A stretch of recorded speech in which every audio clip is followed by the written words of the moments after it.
Every hour, a pocket monster is put into a closed quarter sphere and abused. They suffer alone and terrified until unleash the fight, waiting for someone to help. Please say you'll be the answer to the pocket monster that needs your help. Call the number on your screen or go online, and for only the cost of a moonstone a day, help these beautiful creatures from a life of cramped living and horrendous fighting lifestyle with a monthly gift. They need your help before they are all caught. Don't let them catch them all.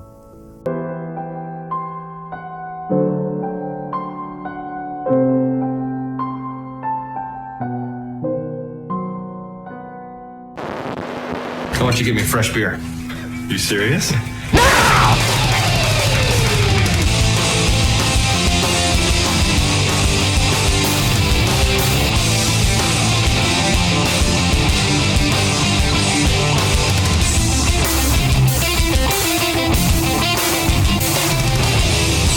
Hello everyone, welcome back to part B of this episode of Nerds on Tap. I'm one of your three hosts. My name happens to be Chris. I'm a third. My name's Jim. I'm three of three. My name's Joseph. I was pointing, and I realized I'm pointing at my screen and not... Yeah, that doesn't help anyone. I fucking give up. We're going to change it next week anyway. So, hi. So, this is Nerds on Tap, and this part of the episode is where we do the Nerdocalypse, which this week is ridiculous. I mean, not that they usually aren't, but this one's more ridiculous than usual. And that is because our contestants are... Panthro and Snarf versus the Koopalings. You win! That was the end of the theme song. I'm hoping that lined up because that'd be kind of fun. But anyway, so there was originally Snarf versus Koopalings, but I had to throw Jim a bone and give him his choice of a one Thundercat to use because it's really only going to take one to even out the odds. Yeah. And I picked the eldest of the Thundarians. Yeah, Panthro's awesome. Yes, he picked Panthro. Sorry, I had a stroke. Before we get into that, we drink beer. We drink beer on this podcast. That's like one of the main things that we do, and the reason that our podcast is so weird is because we're usually, down a few by the time we get to this part. So, Joseph, what are you drinking this time? This time I'm drinking the exact same thing as last time because I'm pushing it forward. You have to drink Jacko Traveler Pumpkin Shandy. It's delicious. It's a great fall drink. If you like pumpkin anything, if you like pumpkin spice lattes or pumpkin pie, this is that in alcohol form. So no complaints here. It's so good. The spices are great. And it's not a super heavy beer either, so it's just enjoyable. It's a great fall beer. I can't recommend it enough. And I will be drinking it this whole episode, like right now. I can appreciate that. So I'm gonna, because it's a shandy, right? Like, isn't it? Well, yeah, it's like a shandy, which is like an ale. So essentially, I haven't had very good luck with shandies for the most part, but I love pumpkin, and pumpkin beer is delicious. So I think I'm gonna have to go try this. Try Traveler anything because one of their other ones is a lemon shandy, which is also great. I'll do that. Jim, what have you got? Yeah. So I wanted to grind this. Words are hard. I wanted to grind. I feel you. Last episode I had two of these. There was this porter. I like porters, so I wanted to try this Founders Porter. They're from Grand Rapids, Michigan. They have at the place I went. They had like ratings from I think it was beeradvocate.com, and it had 100%. So how could you not want to try that? And it's a good porter. It's a porter that's a little darker than most porters that I've tried. Because usually porter's kind of between like an ale and a like a stout. It's very good. It's really dark. Pours really dark. It's got a nice pan head. Delicious. It's really, really good. It's got just enough chocolate and coffee notes and all that stuff. It's really smooth. It's very, very good. I've been on such a chocolate stout kick lately. Like I just been craving it. So yeah, any beer like that sounds delicious to me right now. I really like porters right now. That's like my go-to. So I had to grab a porter. You know what? My wife, who doesn't drink beer, she went to Alaska recently, and for like a little excursion thing, she did this bike ride, and they rode bikes to different breweries out there. But she brought me back a bunch of awesome stuff from there. So thank you, hun. But she actually tried some of the beers out there, and she doesn't like the regular beers, but she actually liked the dark beers. Crazy. Which is really cool, but really crazy because like I was the exact opposite. Like I had to work my way up to the darker beers and stuff. I feel like most people would probably be that way because it's a lot stronger and stuff, but I don't know, maybe I'm wrong, but I thought that was really cool, and that was really interesting that's the kind that she ended up liking versus like other things like, ambers or blondes and stuff like that. So yeah, Katie's like an amber, but I've got her in the porters because she has her in the porter. Right in the porter. No, she had a coffee stout at one place. She really liked it, so cool. Directing her that way. So. Coffee stouts are good too. I like coffee stouts. Yeah. My beer. So right now I'm drinking. So it's from Milwaukee Brewing Company in Wisconsin, not West. It's called Louie's Demise. It's got a dead guy on it. He looks sad, nice. Dead. I had this one before, maybe 2 years ago, and I got it from a cousin of Jackie's who just gave me a bunch of random crap and happened to give me a bunch of chocolate stouts. That was the first time I had one. It's from him. But this was one of the ones he got me, and it was a, came in a can, in a pint can, and I tend not to drink beer from cans. Yeah. I tend to always go glass because I feel like sometimes aluminum kind of affects the flavor of it. I mean, it's the same way with soda too. Like it just doesn't taste as fresh. But there are some cans now that really don't do that, and there's some beers that are just better out of the can. Like we talked about before on a episode with like Guinness. Like it's better out of the can. Surly. There's a reason that they put Surly in their cans too, because they're able to control the carbonation better on it. Yeah, exactly. So I think that's pretty interesting. And this is one of those cases too. This is really good. And so it pours, it's an amber, and this is actually a German style amber. It's kind of malty, but it's very good. It's super smooth, and it's actually one of the smoother beers that I've had in a long time. A little bit of hop there at the end, but it's a great amber, and I happened to find a 4-pack of pints of this at the liquor store last time I was there, and I had to get it because I remember it from the first time I had it and I loved it, so I had to make sure I had it for this show in particular because I wanted to put this out there. So if this brewery ever feels like donating any money my way for plugging their stuff, I won't say no. You could just ask for more beer. That's just as good as money. That's true, because any money I get's gonna go for beer anyway. Yeah. So cut out the middleman. Yeah, cut out the middleman, which is the mighty Good dollar. thinking. I like where your head's at. You know what? Another reason, real quick, just to jump back to my beer. Another reason I love these like fall or Halloween beers, pumpkin beers specifically, is because they remind me of the same feeling I get when I see Count Chocula and Boo Berry and Frankenberry show up on the shelves. It's just a huge nostalgic kick. Not that I drank this when I was a kid, but it's just that Halloween feeling. that good Halloween feeling. Like it comes over me. It warms me from within. So I love it.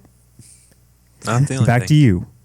No, I know exactly what you mean. There's and we talked about this on a little bit in the episode before this, but like once fall hits and you start seeing those things associated with fall, like the beers, and you start seeing the leaves turning colors, and you start seeing things like you go to Target in friggin' the middle of August and you start seeing Halloween decorations because they can't get it out there any faster. But it's always like, you're like, yes, your inner victory kid is just like, fist pumping away, seeing all this stuff, letting you know that fall and Halloween's on the way. That was a wonderful feeling I got because I love Cadbury eggs. I'll say that first. But they also released Halloween ones now that are like green. Yeah, what are they called? I can't remember the name of them. Slime eggs. Yeah, I don't know, something like that. But yeah, they're delicious. So good.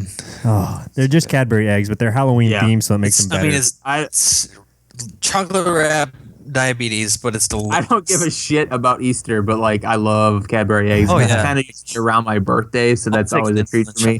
So yeah, I got real excited when I saw the Halloween ones. I was like, yes, 2 times a year now. Hell What yeah. else is up? Make some fucking like heart ones for Valentine's Day, so I get it 3 times a year. I wonder if there are. Maybe. All he is the Reese's hearts. Cadbury, since we're pushing you so hard, please send us Cadbury eggs. Everyone should just give us things. Yeah. We're fans of stuff, so give us your stuff for free. Yeah. I always like those commercials with the lion that's like, bark! Oh yeah. We've already gone way off track. You're horrible people. Falling off the rails. I mean, that's what this show is. It's about falling off rails because we're drunk and we can't stay on those rails. We're 11 minutes into the Nerdocalypse, and we've only slightly mentioned our competitors. Let's talk about those competitors. Jim, let's talk about... Hang on. Jim, let's talk about who is Snarf and who's Panthro. So the Thunderians are a cat-like race that live on Third Earth. I don't know what that means. It's been so long since I've... Second Earth was... Right. He-Man. Yeah. Sure. There's a reason there's a Third Earth. Yeah. So Panthro is like he's the eldest of the Thunderians. He's the strongest warrior. He has like nunchucks. He's a pilot. He drives all the cool cat vehicles. And then Snarf is a sniveling little piece of shit who is like the comic relief or whatever, and he is annoying and stupid and gets everyone's way. But apparently he helped raise Lion-O, like he's a servant, but he was also like a sort of like a nurse.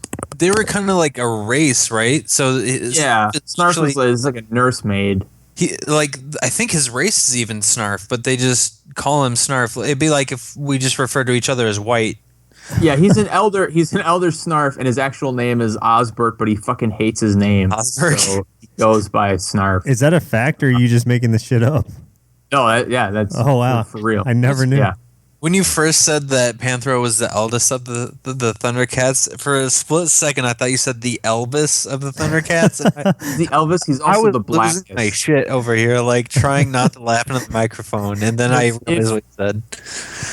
If they do a live action Thundercats, he'd have to be played by a black dude. Like he's the brother of the cartoon series. Someone did a mashup a long time ago. They took a whole bunch of clips from different other movies and made a trailer, and then they did special effects to all the characters to make them look like the Thundercats. Yeah. And I think Vin Diesel was Panthro. Yeah, people like to Photoshop Vin Diesel, pictures of Vin Diesel to be. I'm sure they did Brad Pitt from Troy as Lionel. Yeah. And Snarf was Snarf. What's the other adult male? I can never remember his name. There wasn't another adult male. There's just 3, chick. right? Well, there's the chick, and then there's the 2 kids. Maybe it was one of the kids, but they made him adult because they turned Hugh Jackman into a different one too. Like they used Wolverine, but made his hair orange and put cat makeup on his face. There were anyway. There were Missing the it 2 sounds kids. horrible, but that was like one of those things that came around on YouTube when YouTube first really started. It was like one of the first like things I saw, and I was like, "What? No way! This isn't real." Anyway. Joseph, let's talk about the Koopa Joseph, kids. Tell us about Bowser's Minions / the Koopalings / the Koopa Kids. All right. Well, Wikipedia. These guys Who did Bowser have sex with? It never really says that they're his kids. They're called Koopalings. They're called Koopa Kids. But they do refer to him as dad. Wendy calls him maybe- dad. Do they? Okay. Oh yeah. Okay. All right. Wendy Well, calls him dad. it's a clan of Where's 7. Mom? It's a clan of 7 siblings, and they are also Koopas, but of I guess a direct breed from Bowser, from Koopa. They came from Bowser's loins, but we don't know what. Sure. Yeah, we have no idea. Maybe Bowser's asexual. We don't know. But Could be. He Maybe might he- lay eggs. Yeah. Eh, they might- oh, could be. Yeah. I mean, they're just laid eggs. turtles. yeah. So And she ate Mom. I mean, they originate in Super Mario Brothers 3, but they've also been in the like Superstar and Super Mario. What is the other? I don't know. There's been some other ones they've They're been in Super Mario World. They're in Mario 3. They're in the new Super Mario Brothers Wii, I think. Yep. Yeah, and then they were in Mario Kart at one point. So they've been in a lot of things, and they're really just 7 troublemaking kids. They're kind of like mid bosses to Bowser being the main boss. So they're like the stepping stone bosses. right, and they all have different attitudes and different styles of I don't know, attack, approaching things. Some So- of them. I mean, basically, you jump on their head to beat them, though. That's it boils down to. That's everything with the Mario universe. That's true. Yeah. When in doubt, jump on their heads. Yeah, Unless they have spikes. exactly. Then it's not. Then throw Only a for a shell at certain them. time, and then the spikes go away. Of course. So Koopa Kids, versus Snarf and Panthro. It's 7 against 2, but to be fair, Panthro is probably, He's gonna clean house. counts. Yeah, he counts as quite a few. Boom. Okay. Let's see. How would they meet? Let's be real. On this show, we've talked about characters from Nintendo crossing over. Like as far as like our version of these universes go, there's obviously some sort of giant cross-dimensional rip in the Mario universe Pipes. that's going on. Pipes. There you go. Done. I mean, that's the thing. Everything in Mario revolves around traveling through pipes. You end up in different worlds, different dimensions, wherever. It should make no sense, but pipes are the gateway to other worlds. So What's the Thundercats lair called? Do you know? The giant cat lair. Thunderdome. what? What was it? Liger Dome? The like. I don't remember. Giant cat face. Well, I'm sure it has pipes. They have to have a toilet somewhere, right? But they're from Thundaria. Isn't that the name of the place? We know that much. So there's going to be a pipe somewhere. Because, I mean, Yeah, they've how got. else are they going to wash their hands or go to the bathroom? Yeah, they have plumbing. So They have to, yeah. now, my question is: in this world, are the turtles normal size, or are they like turtle size? Are They're these? probably the size of Snarf. I would say the Koopa Kids and Snarf are probably the same, and then Yeah, you know, I would say Panthros.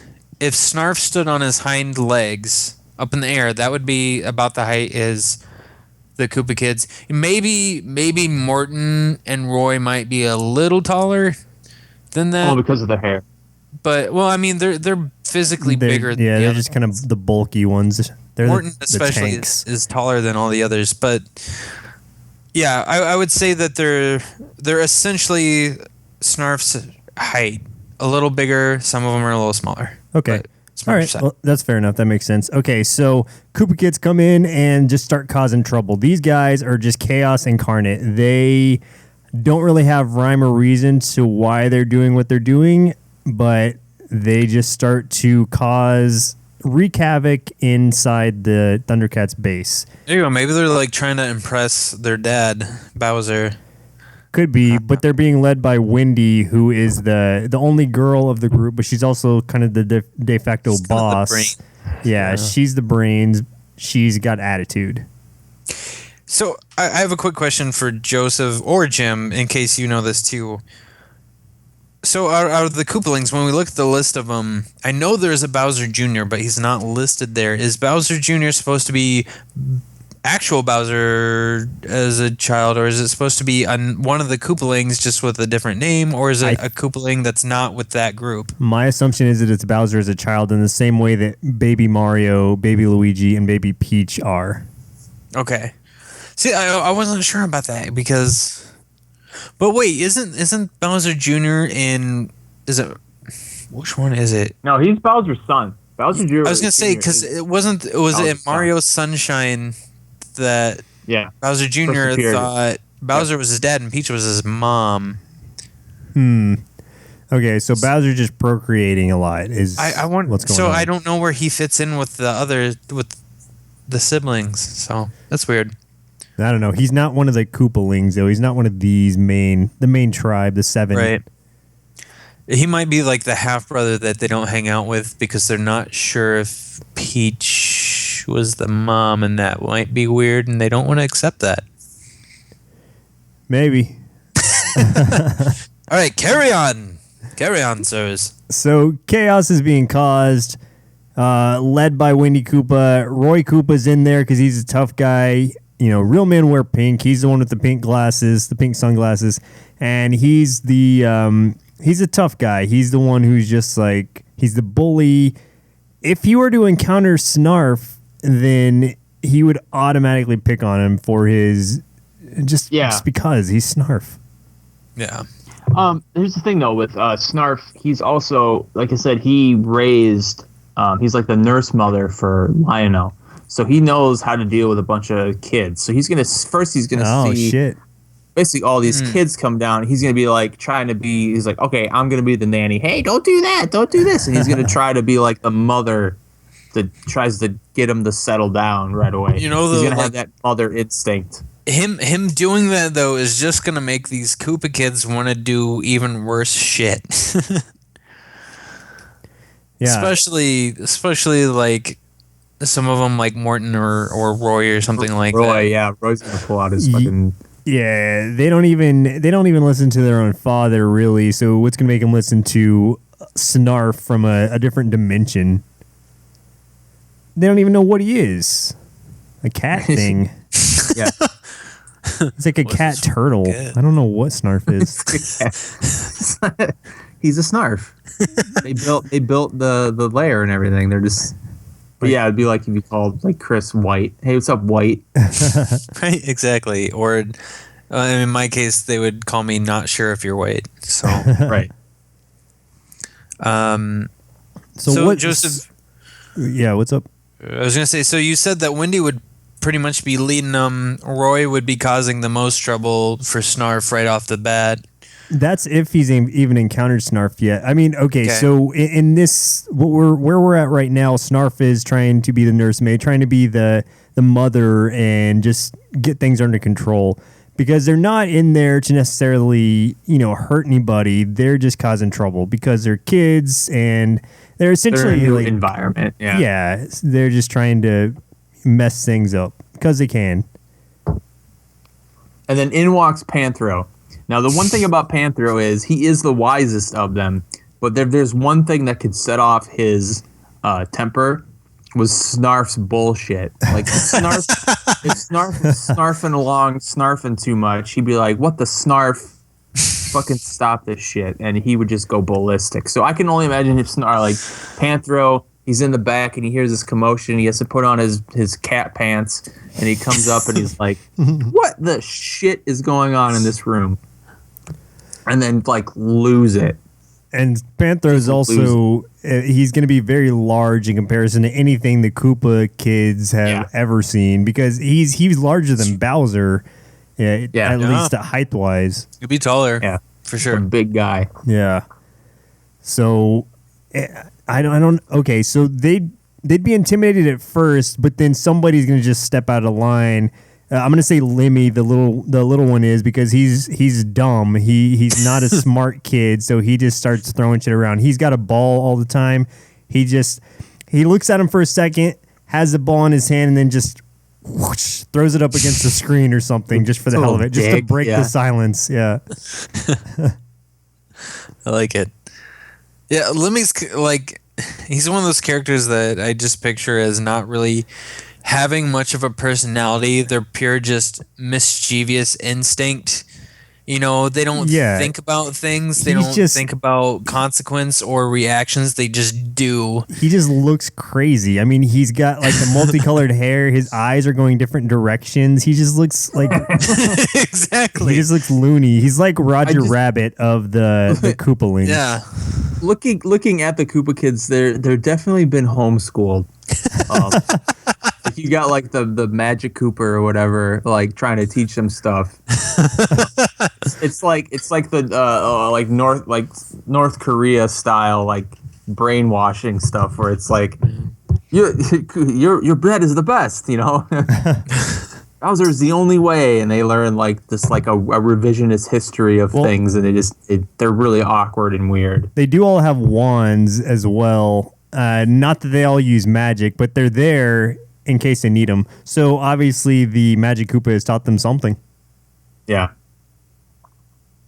Okay, so we've got the Koopalings on one side. There are how many was there total? Seven Koopalings. And we've got a Snarf who equals about one Koopaling.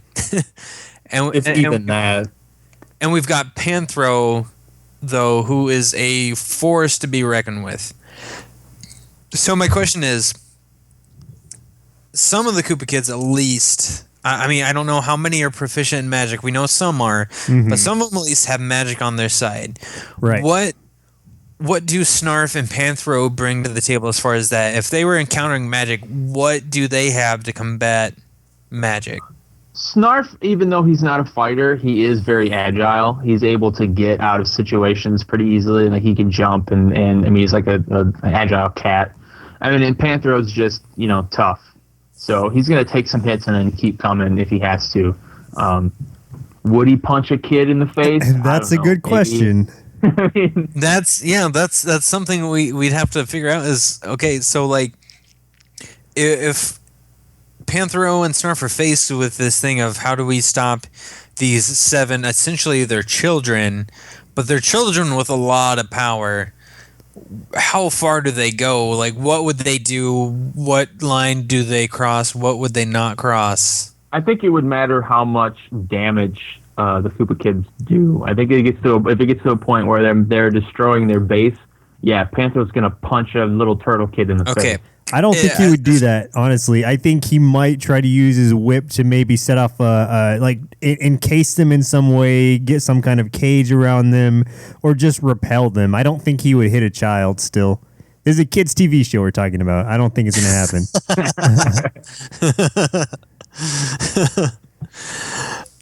Okay. You know what? Actually, I think here's what would happen if Panthro got fresh. If he got like a Joseph, this is a kid's TV show. What are you talking about? not fresh. If he got tough, if he looked like he was gonna start, if he was gonna start standing up to some kids and whipping them with his whip, then then I think this is not getting any better. I think Morton Koopa, the one with the star on his eye, would stand up for the group. He's the biggest as far as size goes, so I think he's also got that kind of like tough guy or tough kid mentality. They think they're invincible and they can take on anybody. So I think he would be the one to throw the first punch or use his hammer and try to smash something or whatever. And he would step up first. He would step up to bat. Yeah, I think. I mean, it would be. I think it would get to the point where Panthro would just be trying to get him out of the base. Like, just get the fuck out of here. Right. First, how'd you get in here? B, why are you still in here? Yeah. Yeah. First of all, Joseph, great 1900s lingo with the fresh. I couldn't think of the word. I still can't. I like it. And then Disrespectful. If he got smart. point. I came up with something to bring, and then completely forgot what it was. So go ahead. So Panthro's getting smart, and he's getting a smart lip. What is it? Smart mouth? Yeah. He's cruising for a bruising. He's cruising. He's cruising for a bruising. So Morton Koopa decides to step up and give him a fat lip. for all his for his shenanigans. So he comes up, he tries to throw the first punch. How does Panthro react to that? Does it do anything? I mean, Panthro's a trained fighter. Yeah, I mean, he might take the punch and be like, "Whatever, man. Like, knock it off." I'm just Come on, picturing. dude. I'm kind of picturing him, and I know the Koopas are on my side, but I think it'd be funny.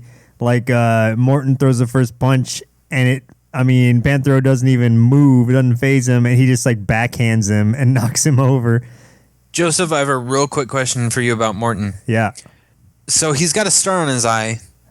Is that because, in his world, stars are a symbol of power, and he thinks that makes him look badass? Or is he a fan? Is his favorite member of Kiss the Star Child? My thoughts are that in the Koopa world is the equivalent of a tear tattooed on your face. So he's had some. So, are you saying Morton's killed somebody in prison? Morton's seen some Morton's shit. seen some shit, and he's not afraid to show it by wearing it on his face. That is his branding now. Wow.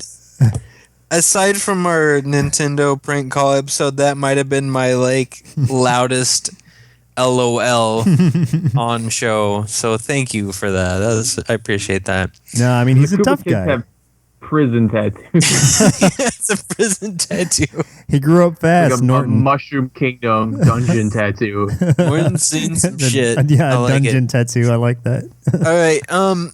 So obviously, Panthro's got kind of advantage if he's going one-on-one with a Koopa kid. Anyone out there who plays RPGs, make your character have a dungeon tattoo. like play like a role playing game. Be like, yeah, dude, I got an elf. He sees some shit. He's been through He's been in a few dungeons. So he's got some dungeons, some homemade dungeon They tattoos. moved me from dungeon He's to got a dungeon. couple health potions tattooed right there. He's seen some shit. they're like runes. Couple of runes tattooed under his eye. So Panthro obviously physically has an advantage over the Koopalings, especially one-on-one, maybe even one-on-two.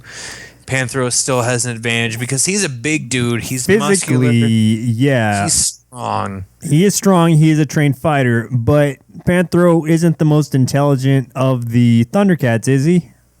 He's the wisest. He's the eldest. So yeah, it's more like a wisdom. But he is like an engineer and a pilot. So he's not. He's almost like the Donatello mixed with Splinter kind of a thing. So it's hard to nail that down. He does machines, but not as much as Donatello. So Right. my question then is, what would it take to take down Panthro? That's what I'm trying to think I of. think that's what we got to get to is what would it take for the Koopalings to take him down, or can they take him down? Here's what I'm thinking. Ludwig, he's the smartest. We haven't even mentioned him yet. And so Ludwig von Koopa, I'm sorry, he comes in. He's been hiding this whole time because he's the crafty one. He's the one who is going to formulate these plans. So he's been trying to concoct a sort of scheme in order to take down Panthro, because obviously he's not going to confront him in a one-on-one battle or anything like that. And especially after seeing what happened to Morton, he's going to try to use the Thundercats base against him in some way. I don't know. I don't know exactly what they have around them. I'm assuming they have some kind of traps of some sort just for invasion purposes. But Ludwig being it even says here he has a magnificent intelligence. So someone of magnificent intelligence, I'm sure, could come up with something. Yeah. Maybe he's a Jim, hacker.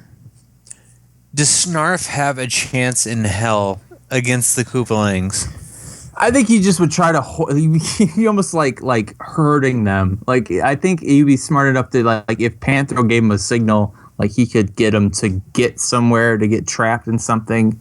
But he'd be really annoying about it. So maybe Panthro would even be like, "Shut the fuck up, Snarf! Like, knock your shit off." But like I said, he is agile, if anything. So he might be able to, jump around enough to not be hit by something. Right. Okay, here's what I'm thinking. All right, so in the Thundercats lair, you also have Lion-O and Chitara, and there's no reason why they would be out doing any kind of a battle without Panthro. So my assumption is if they're not there, then maybe they're out grocery shopping or something. And for that reason, they need some catnip. I don't know. I don't know what they're out doing, but Some more. You're out of cat litter. Some more litter. Oh my god! for that reason, I think the Sword of Omens would be left in Lion-O's room, and with Ludwig von Koopa being the one who's out of sight right now. He's sneaking around. He's looking for an alternative. He's looking for a plan. He sees a sword. He may not know what it is, so he picks it up and he comes out with it. And then we have the Koopa with glasses, Iggy Koopa, and so he may mention sight in some way. So I think just having the words in there. Okay, let's say he brings a sword out. Ludwig does, and Panthro's like, "That's the Sword of Omens," and then Iggy Koopa is like Sword of Omens, and then says something about sight beyond sight because he has glasses on. So maybe he triggers it. Even if he doesn't trigger it, I don't know if Panthro, being as strong as he is, can handle a sword. So I mean, it would get to the point where it's like a small sword he can handle, and then all of a sudden, yeah, exactly. So they accidentally power it up with their just with their childish antics. And Larry Koopa, I don't think I've mentioned him yet. The one with the blue mohawk, he's a cheater. Like his whole thing is about cheating and using underhanded tactics. Maybe they've watched the Thundercats cartoon. This is a different universe. I don't know. So they see this sword and they know how to power it up, and they do. Can Panthro stand up to the Sword of Omens? Ooh, now shit. in the 2011 version of Thundercats, the Sword of Omens actually has an enchantment on it that keeps it from being touched by the hands of evil. Oh, touche. But are they? It can be touched. It can be touched by an evil individual, but they can't be used for evil. Well, it's not necessarily evil because children are innocent by nature. Plus, evil is in the eye of the beholder. So the Koopalings don't think they might think what they're doing is evil. They don't think it's evil. They're just having fun. Yeah, it's fun to them. So what's the morals? What's this sort of omen? Like, where does the Sword of Omen draw that line? Yeah, where does it draw the line? Apparently, though, also in the 2011 version, only those who are members of the lion race, the bloodline, may use the sword, such as lion. Oh, man, there's so many rules. But Ludwig has that that's funky 2011. hair that looks like some of the Thundercats. It could pass as a main. I don't know how good. I don't know how Ludwig's good. mother was a Thundercat. Right, I don't know how good the Sword of Omen's sight beyond sight actually is. So maybe he's over. Very hazy. Maybe with the sight like beyond bad sight, music. it also means he overlooks the fact that things may or may not actually be of the cat race. I'm stretching a bit, but this is my defense. I didn't know all those rules had applied to the Sword of Omens. I don't know. Would they know how to use a sword? They use they bounce on balls and like They do like balls. They swing around magic wands. So Well, Roy has a hammer, so that is sword-like, as if it's a two-hander. But does he hammer in the morning or does he hammer in the evening all across this land? That's a great question. I'm gonna put this question out here. So, obviously, Lion-O is much larger than these Koopas, right? Much larger. Panthro. Lion-O, who Lion-O usually has also? the sword. Okay, I see. So that means this sword would be fucking huge for these kids. It would be heavy, sure. Would they be able to even wield it? I mean, maybe the biggest Morton could. Maybe he could pick it up. Would he even be fast enough to use it because it's so heavy for him? I feel like if he'd be able to pick it up once before it's activated, and then once he activates it, it'd be like too heavy to even like he'd probably Fucking just fall over. I think Roy Koopa could do it and look good doing it because he's so cool. Or he would at least sling it over his shoulder and just look intimidating. I like that. I mean, it could be something that since it's like a teamwork thing, they are a team. Maybe they find a way to wield it all together, or at least two of them come in and grab part of it. Because I'm pretty sure the hilt's going to be pretty huge to their hands. So if even two of the bigger ones, Roy and Morton, come in, they could be not dual wielding, not two handing, like four handing that sword, and they could give it some good swinging power, I think. Nice. It'd still be sloppy swinging. I mean, Snarf would be able to jump out of the way, and I bet you Panthro would just be like, "Dude, stop." All right, so that being said, how would Panthro finish this battle with these kids swinging around a giant sword? A timeout. You just give them all a timeout. He used the whip to give them spankings. Oh man. This he would make like a playpen for them to get and be like, "Okay, timeout. Go to your pack and play." this match. All right, guys, I'm gonna give you the chance for final. That's not a word. Final arguments. I'm gonna give you a chance for that, and then I am going to make my decision. Okay. Joseph, I want you to go first. Final argument. Oh God, I don't know. Okay, Everything you can throw out, you better throw it out now. the Sword of Omen was the ace up my sleeve, and that being it, there's so many rules to it, and it's so heavy. It's tough for me to use that anymore. That was Ludwig's. I mean, Ludwig is only as smart as the person leading him, and unfortunately, that's me in this case. So he can't really think of much else to do. He's used that. There's not a lot that the base can do against a cat person because it's programmed against really everything else. And seeing as the sword is specifically for cat people, there's not a lot that they can do with it. Even if they can power it up, like you said, it's still going to be much too heavy for them to wield effectively, especially against a trained fighter like Panthro.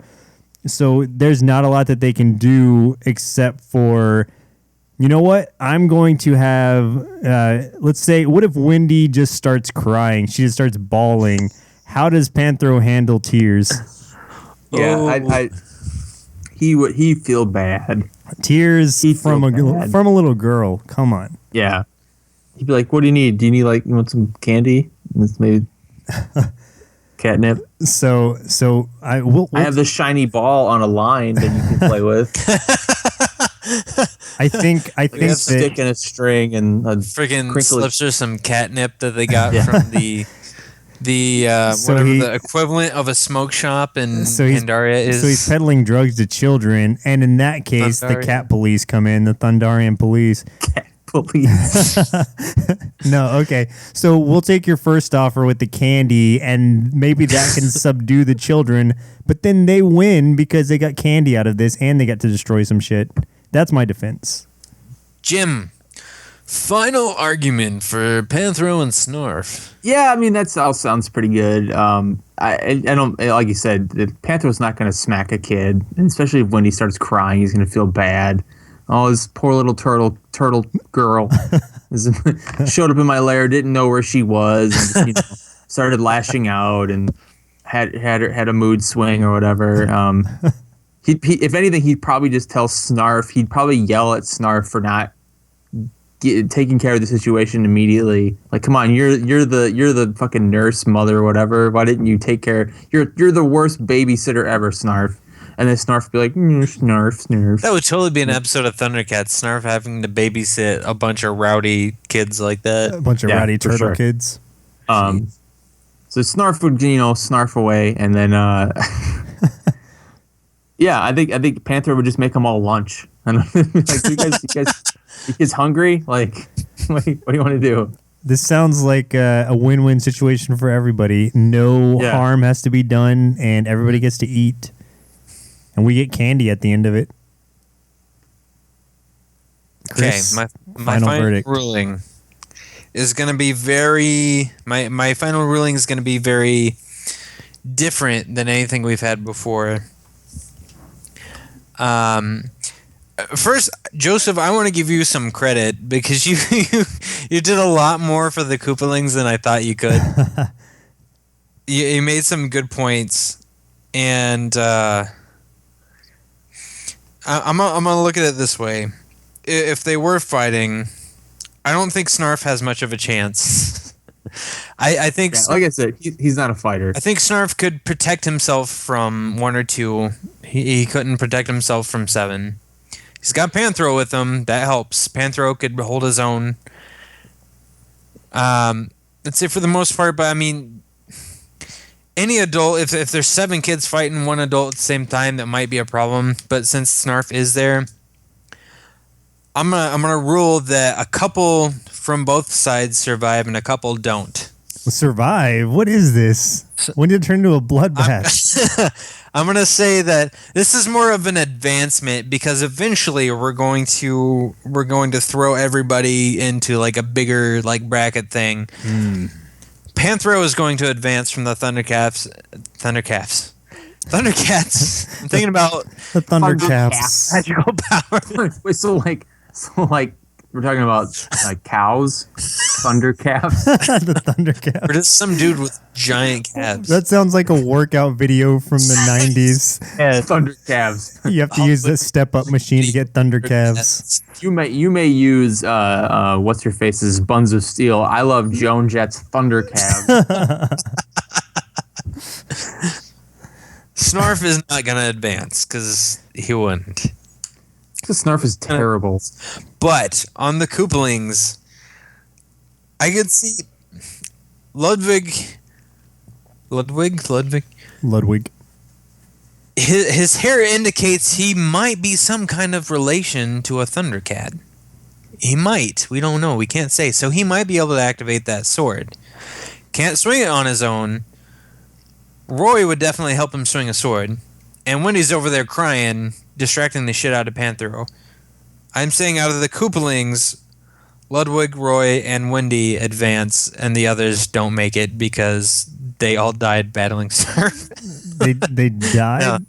No, they didn't die. They got stuck. They got put in timeout, but the other 3 managed to avoid timeout because Roy's helping Ludwig handle the sword, and Wendy's crying and it's distracting them. Those 3 can escape. The others get stuck in their timeout pin.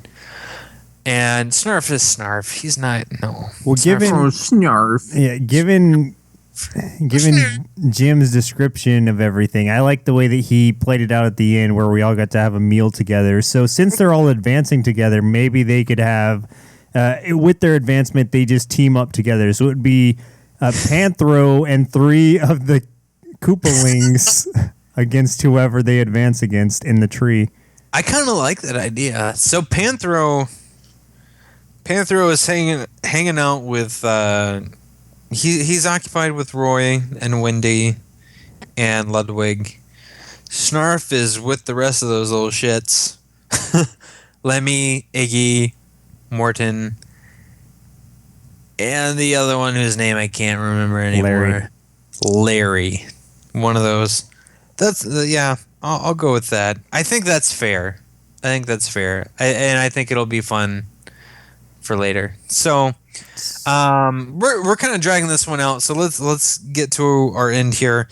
So that's our Nerdocalypse. It's kind of not as conventional as usual, but that's what it is. That's how we roll.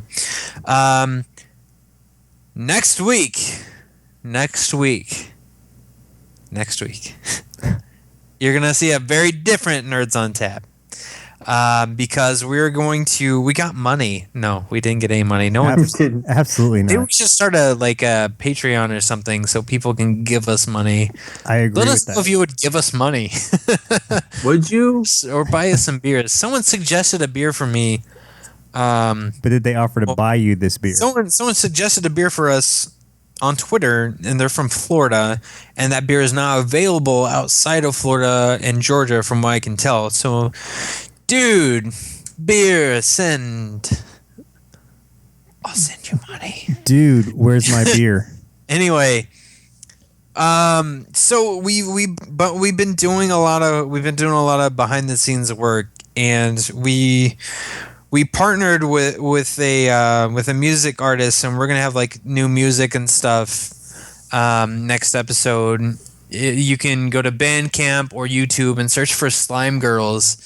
Very, very cool 8-bit chip tune style music. With other stuff. I mean, he's also got guitar and he's got drums and stuff in there too, and it's really fucking cool. So I want to thank Pedro from Slime Girls for partnering with us for that. So we'll have that. We're gonna have some new graphics. We're gonna have a new layout. Should everything go right, and the next episode's gonna be a little bit different because of the guest that is lined up for us. So, I won't say Doug Jones's name. But if you've seen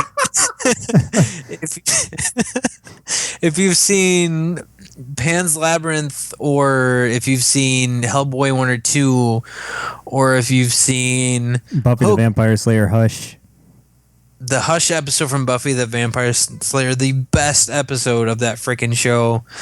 and if you're excited about the upcoming Del Toro film Crimson Skies, Crimson Peak. Crimson Peak. Oops. Oh no. I was thinking the other one. He's just coming off of filming a movie with Guillermo del Toro and Tom Hiddleston. He will be on our show next week if everything goes according to plan. If not, this will be cut out this episode, and you'll never know. Yep. Right. We'll end up in some outtakes like a year from now. Yeah. So remember that time that Doug Jones was going to be on our show and he wasn't, and we talked about it like a bunch of jackasses. Right. We were all excited about it. So should everything go according to plan, you're gonna see a very different show next week. We're still gonna be same antics, goofiness, but it's gonna be a little different just for this next episode. But we're still gonna do like the Nerdocalypse, things like that afterwards. So, and then we'll get back to regular program and stuff after. But all new enhancements, things like that. So just be aware that's coming. So when you download this or watch it on YouTube, you're not, what the fuck am I looking at? I don't know what this is. I've never seen this before. It's just because we're stepping up our shit. So we're trying. We'll still be the same lovable idiots that we always were, but it's a good way to describe it. With a polished sheen. We're gonna be like a turd with diamonds in it. We'll still be the. It's like if you ate a bunch of glitter and a stick of shit. If you got a piece of shit bedazzled, then it would describe Nerds on Tap. Took your shit, but then you stuck your bedazzler in the toilet and added a few things to it. But I hope those same old, slightly annoying but somehow kind of adorable nerds hosting the show. So that is what's coming. My co-hosts, do you have anything else to add before I sign us out? No, just super excited and nervous for next episode. We're all fucking very... Abe Sapien's going to be on our show. It's fucking very crazy. excited. Oh my God. Very nervous. So, yeah. We're going to be babbling more than we already do. It's going to be Wish great. us luck on social media, because it's going to be interesting for us. So we're very excited. It's going to be a big thing for us. So anyway, thank you guys for listening. Thank you for watching. Check us out on social media. Check us out on Instagram, Twitter, Facebook, Vine, Flickr, all that kind of shit. We have a lot. We have a Flickr? We have a Flickr. What the fuck is what that? Is that? I don't even know what that is. The app where you flick people's testicles. And Oh, no, you're the like- Flickr then. We do have a it's like Flickr. It's Instagram, Chris. but not as cool because it's owned by Yahoo. So Well, we lost our Flickr followers.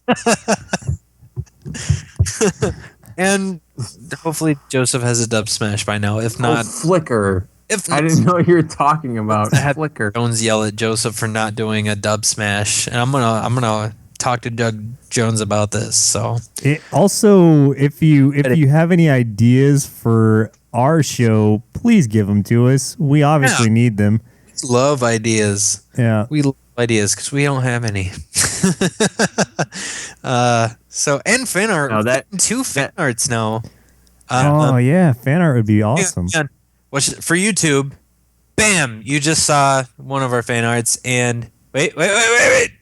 Bam! There's a potato that looks like a bear. That's our other fan art. And if Chris hasn't edited the YouTube, you just saw Chris's hand twice. Me yelling the word bam. Thanks, Emerald. Bam! All right. let's get out of here before we embarrass ourselves. And Too late. I mean, Doug Jones might do his research. If he watches or listens to this, we're gonna. Then feel he's like not going to be on next episode. Yeah, it's gonna be like I'm not gonna be on a turd show with glitter, like a glittery turd show. Bedazzled All right, guys. turds. No. Thank you for all of your support, your listening, your viewing, your tweeting, your Instagramming. My name's Chris. I'm Jim. I'm Joseph. And this was Nerds on Tap. Thank you. Drink like a nerd.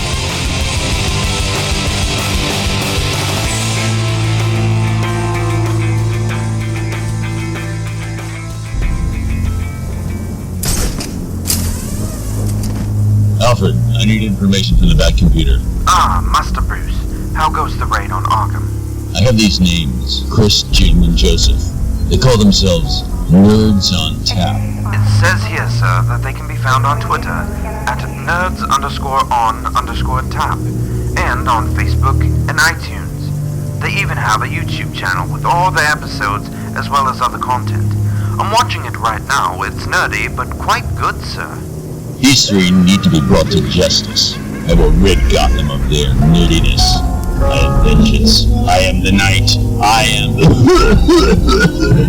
Batman.